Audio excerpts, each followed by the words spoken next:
Mickey ইঁদুর আর বাঘা বিড়াল একই বাসিন্দা হলেও তারা ছিল চিরশত্রু। মিকি সবসময় বাঘার চোখ ফাঁকি দিয়ে খাবারের খোঁজ করত, আর বাঘা সুযোগ পেলেই মিকিকে শিকার করতে চাইত। তাদের এই শত্রুতা ছিল দিনের পর দিন। একদিন গ্রামে হঠাৎ ভয়াবহ বন্যা দেখা দিল। চারদিক পানিতে ভরে গেল এবং তাদের দুজনের আশ্রয়স্থলই ডুবে যেতে শুরু করল। মিকি ও বাঘা উভয়ই বিপদে পড়ল।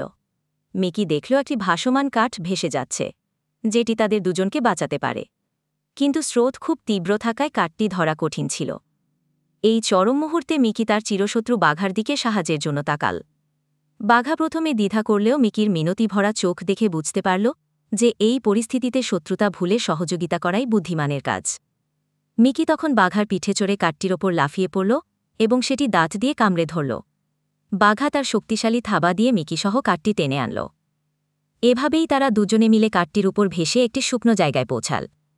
কাদা আর পানিতে ভিজে দুজনেই কাহিল হয়ে পড়েছিল। এই ঘটনার পর মিকি আর বাঘার মধ্যে শত্রুতা সম্পূর্ণভাবে শেষ হয়ে গেল।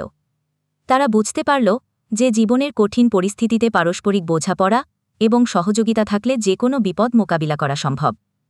তাদের এই অভিজ্ঞতা তাদের শিখিয়েছিল যে এমনকি সবচেয়ে অপ্রত্যাশিত জুটির মধ্যেও সহযোগিতা অসম্ভবকে সম্ভব করতে পারে এবং কঠিন সময়ে একে অপরের প্রতি সহমর্মী হতে শেখায়।